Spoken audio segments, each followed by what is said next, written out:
Hello? Hello, is this Deolith? Yes, this is Magus. Hello. Magus Yeah. from Yoth Iria. How are you doing, man? You're live right now on the Zach Moonshine show with Metal Devastation Radio.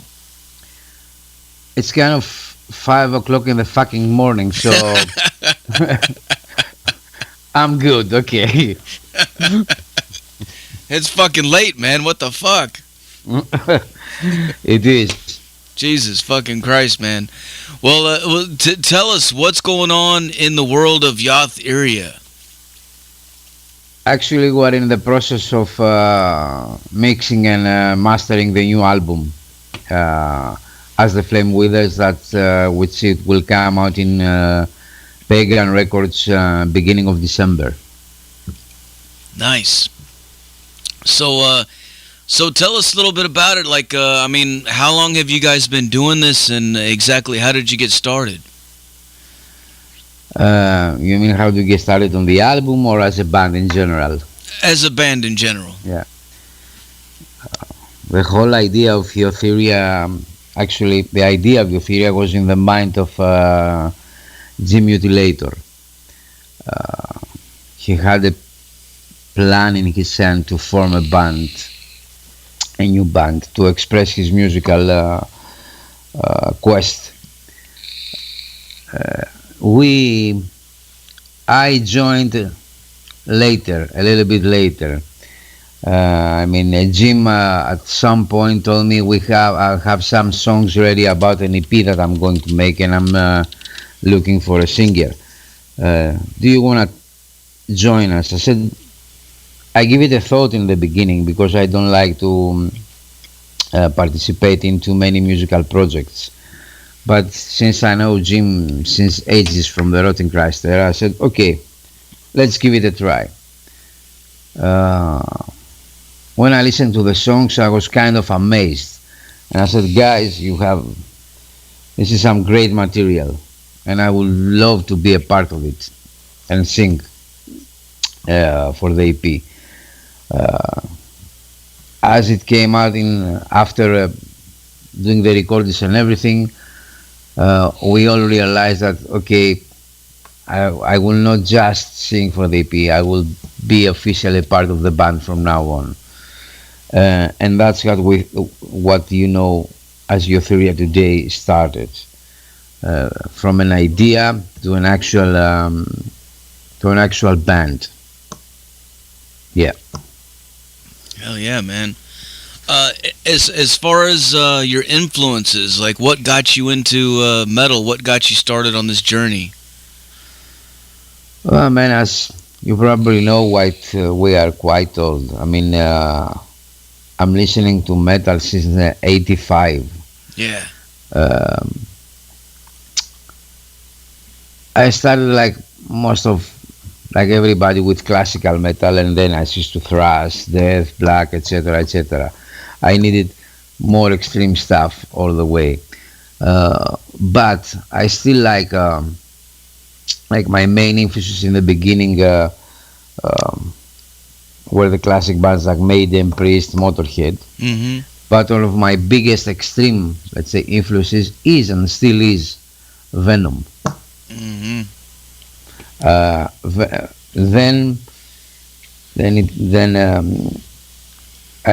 Venom was not only an influence as a band. I really liked the way Kronos was singing and playing.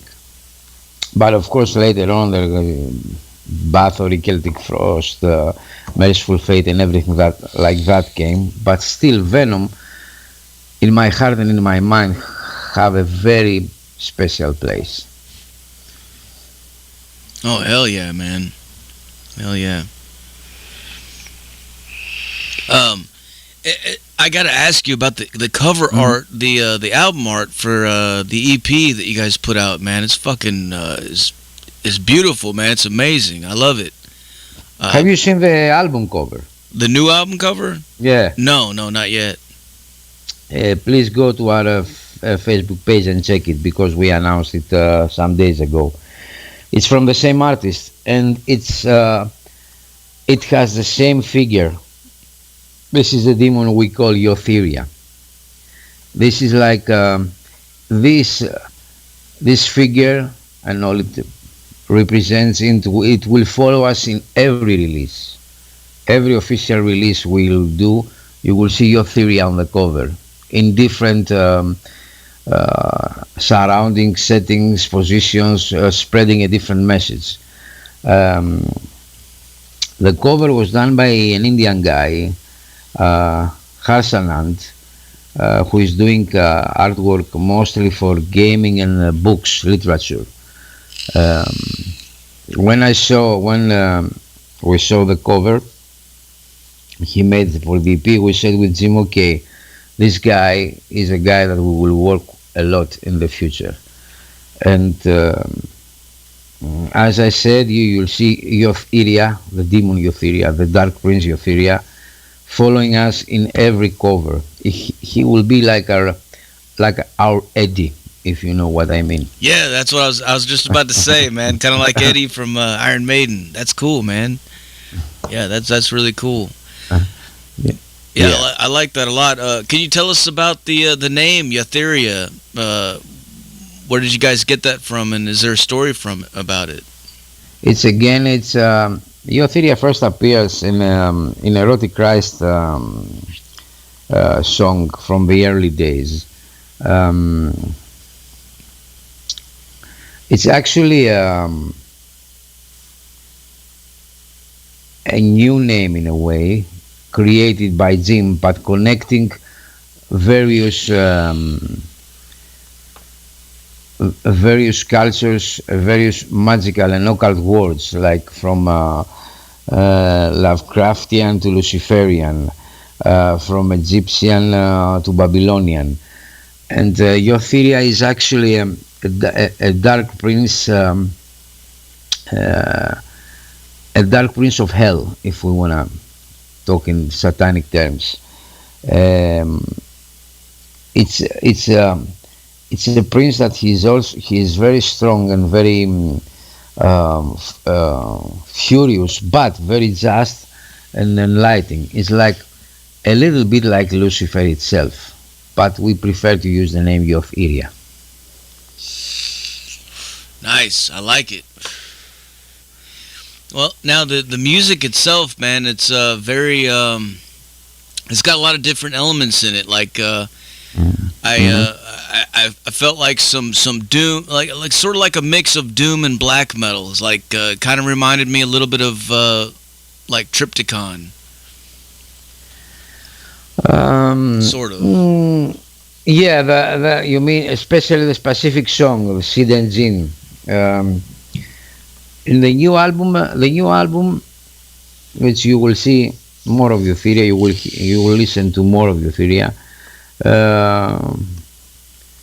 It's pretty diverse in a way. Not diverse actually.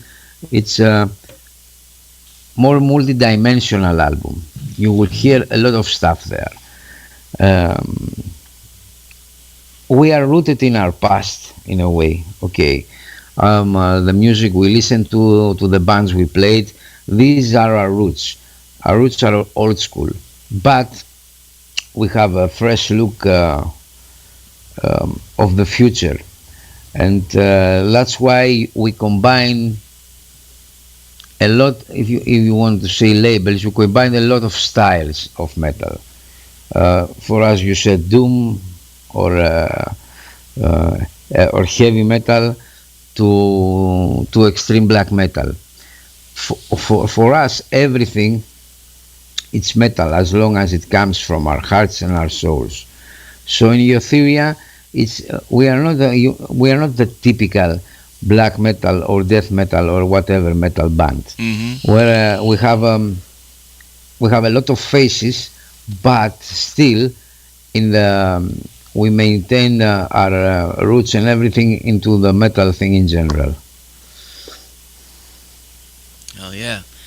Well, I got some questions for you coming in from the listeners. Let me see here. Lady Red wants to know, what's one of your favorite places that you've ever played live? As Yoth Iria, we have not played live, of course, yet. My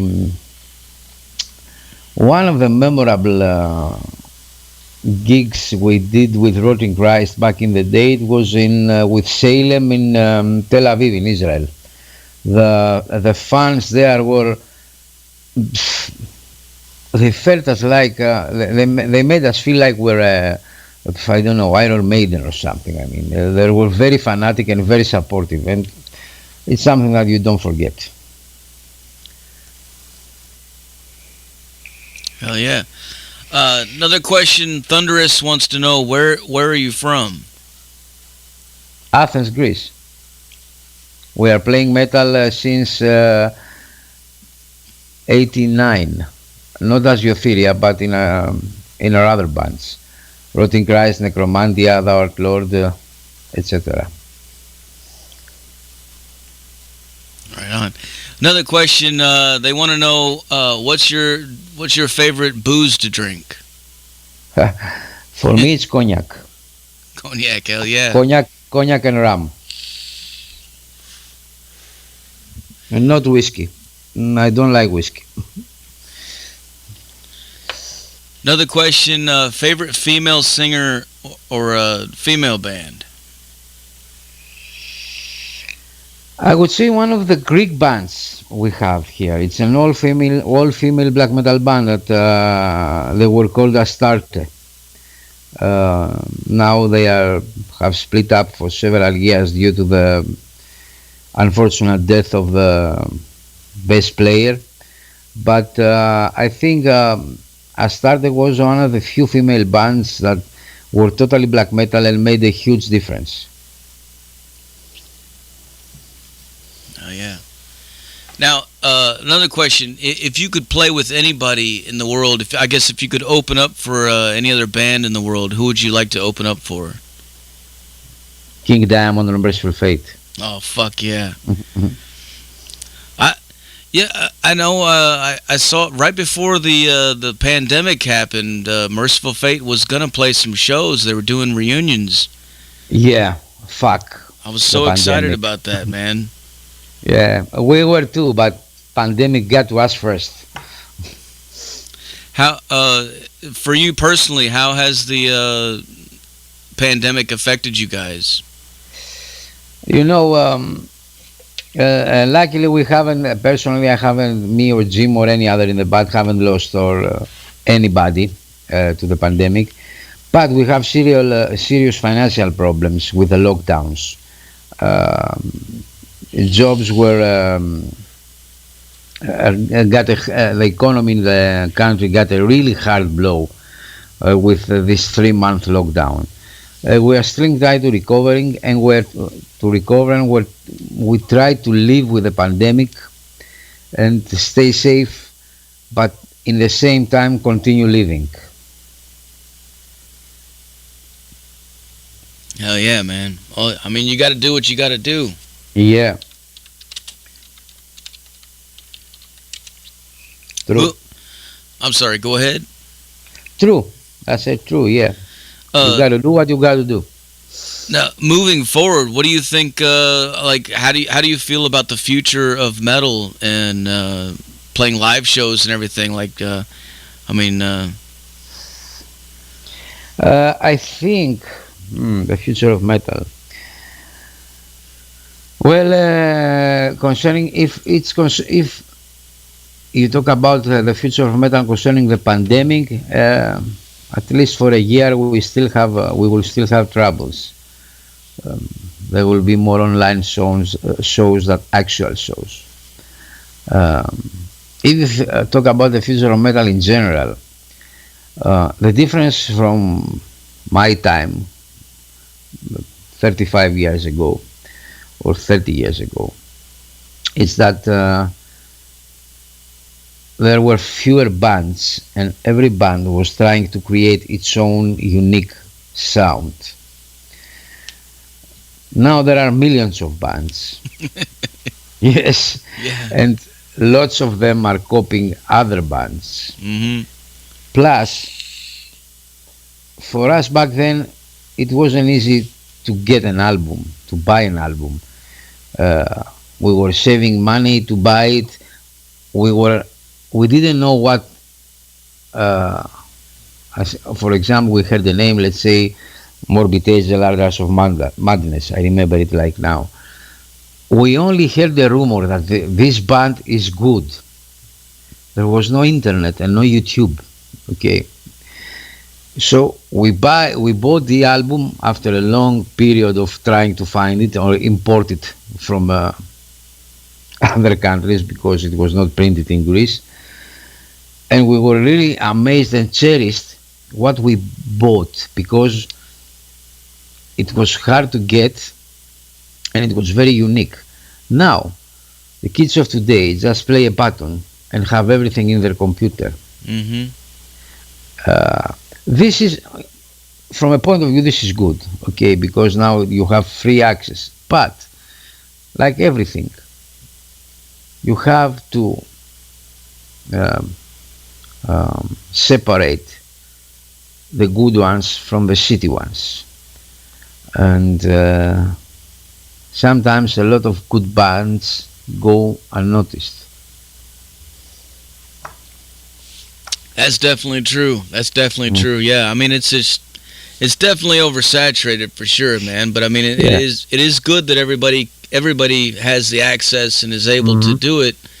But yeah, like you said, I mean, as far as like what I do, for instance, my email every day is 150 or so different submissions, new albums from different PRs, labels, etc., etc.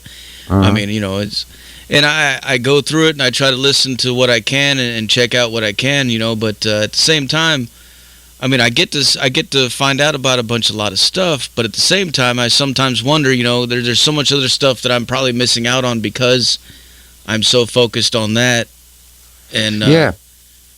trying to dig through. It's just, but I mean, yeah, like you said, I mean, I guess only the strong survive. Like you gotta do something to stick out. Like with you guys, for instance, when I saw the promo for your album. I saw the album art, the logo, the name. It just it stuck out to me. It made me want to click on it. It made me want to check it out, and that's where I went. And then the next thing you know, I'm like, fuck, I want to interview these guys, man.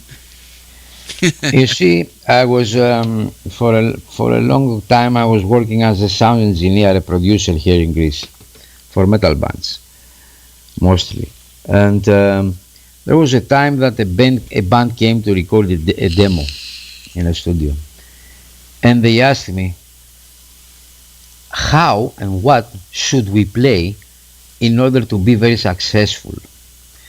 I told him, man, the bands that are very successful never ask this kind of question.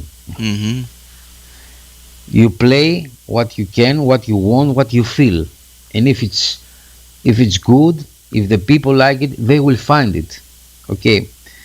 If you try to play something like, let's say, commercial or I don't know, something like that, just to get success, but it's actually you do it only for that and not coming from directly from your soul, then you are destined to fail. You will never become big.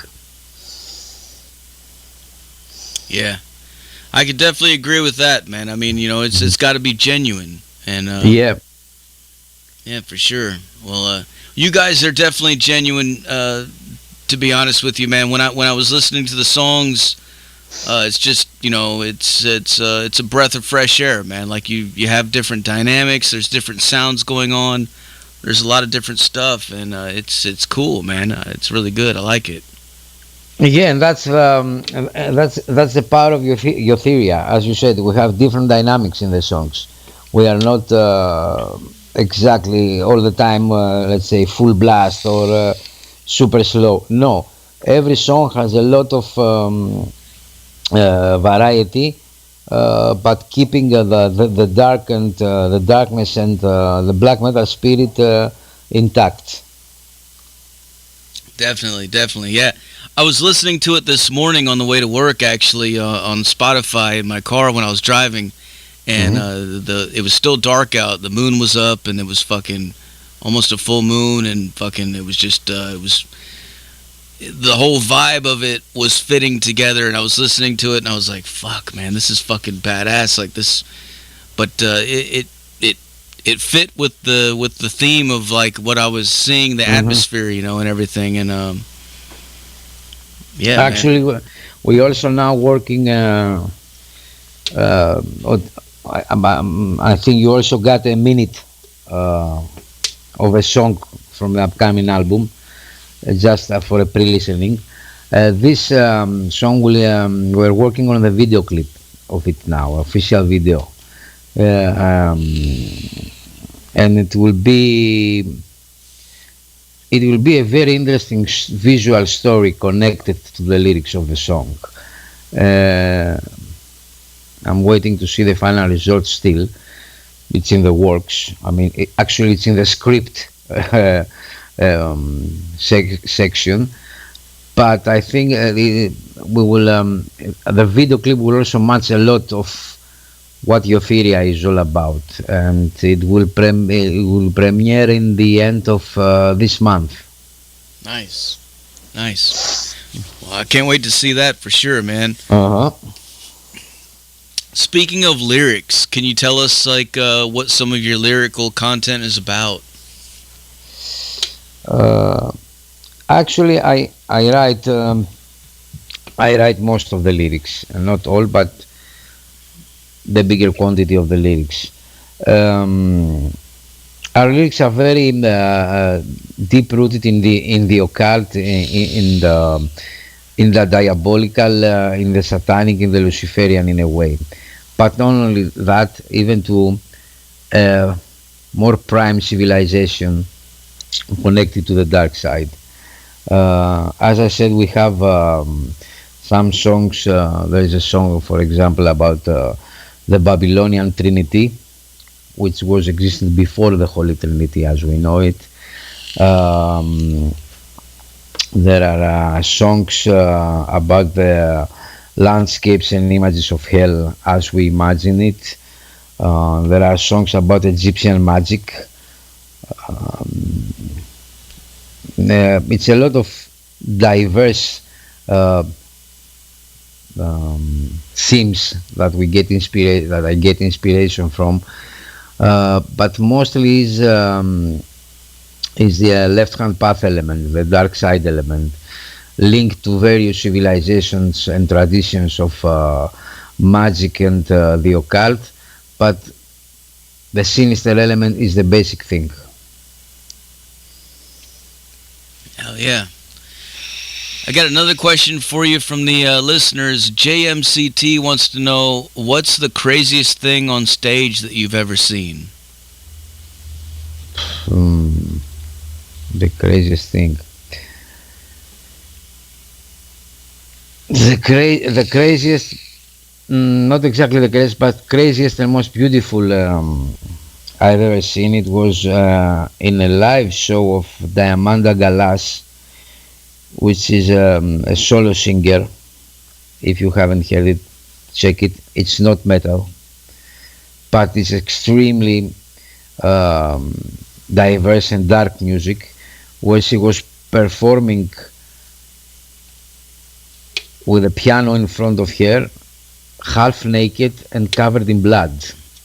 This was amazing. Hell yeah. Amazing.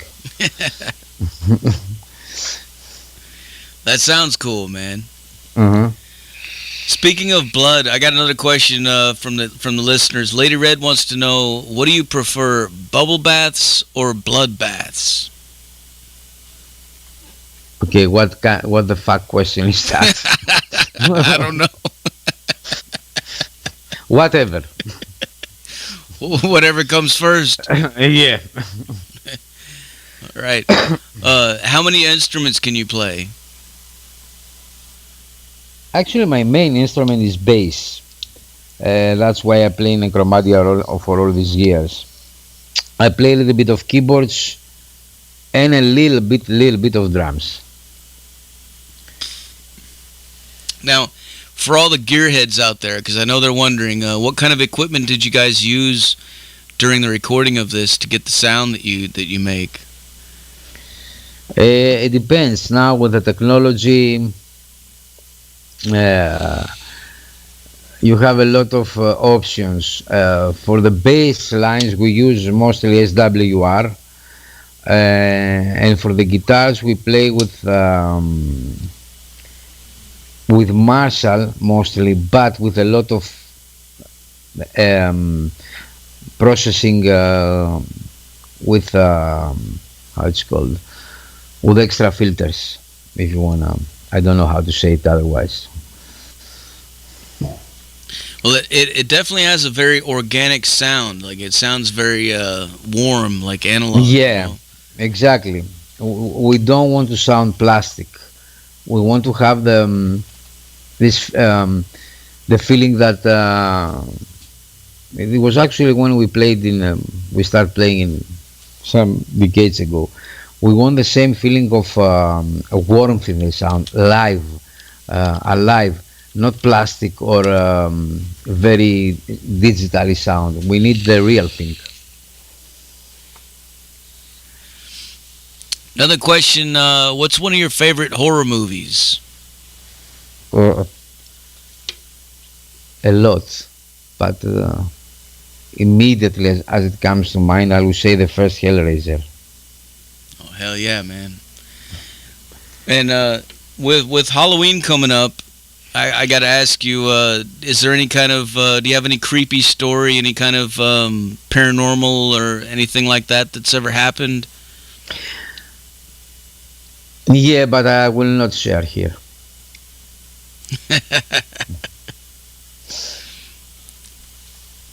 All right. Well, another question. Lady Red wants to know: would you ever want to play in Canada if you had the chance? Sure, why not? Canada, the States. We should, if there is a chance to play anywhere, everywhere, we will do it. But let's overcome this Corona thing first and start traveling again.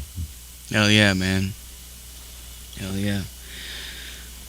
All right. Well, as far as moving forward, where do you see the band going from here? What are your plans going forward? What's next? As I said, to release, we have two releases coming on. At end of the beginning of November, there is a split 7-inch with another uh, pagan black metal band that is called Kavir, a split 7-inch EP. We have our new video coming on also around the same time, and the album and the full album coming out in December. So for this year we are pretty full, I guess. From next year, I don't know where it will take us. All right. Well, hopefully things will change and open up. You know, and the Hmm. coronavirus will go away and things can get back to normal because I know it's got to be rough, man.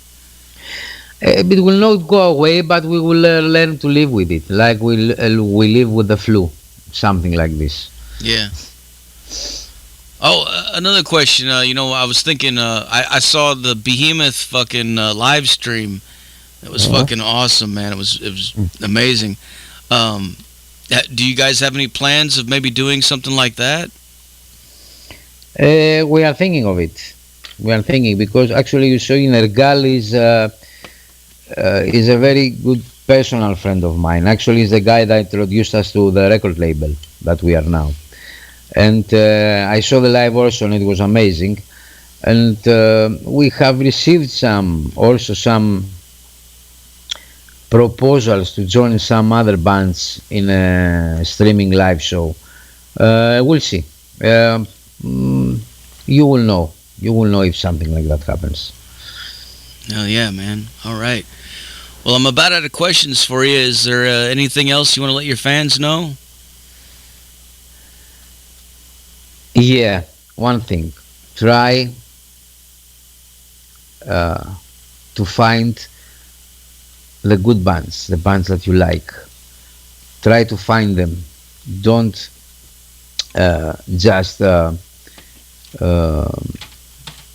rely on what the media serve you.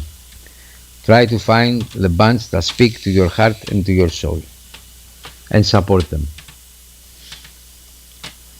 Fuck yeah, man. All right. Well, before I let you go, can I get you to make us a station tag? Yeah, what do you want me to say? Whenever you're ready, say something like, "This is Yoth Iria, and you're listening to Metal Devastation Radio." Okay, let's go. This is the Magus of Yoth Iria from Greece. You are listening to Metal Devastation Radio. Fuck yeah, man. All right. Well, dude, thanks a lot for taking the time to talk to us. I really appreciate it, man. I know it's late as fuck over there, man. Really appreciate it, though, man. And what I'm going to do now is I'm going to blast some more Yoth Iria for these motherfuckers so they can go crazy, all right? Thank you for having us and giving us a chance to speak live to your audience. Thank you very much. Absolutely, man. Any time, dude. Anytime. Okay. All right, man. We'll talk to you later. Cheers. Yeah, cheers. Bye. There you have it, folks. Yoth Iria live on the Zach Moonshine Show with Metal Devastation motherfucking radio. Like I said earlier, put your speakers in your fucking windows, put them in your front lawns, put them wherever the fuck you can. Make your neighbors fucking hate you. If you don't see U-Haul trucks everywhere tomorrow, there is something seriously fucking wrong with you, dude. Like, all you gotta do is reach out, grab the volume knob, crank it the fuck up. Take your speakers, stick them in your windows. If you got serious balls, carry your speakers outside, if you have really long cords, and walk them over to your fucking neighbor's house, man. Put them in their fucking living room and blast this shit, man. Blast the fuck out of it. This is brand new Yoth Iria. This is a song called, it's a snippet of a brand new song called "The Red Crown Turns Black." Crank it the fuck up, motherfuckers.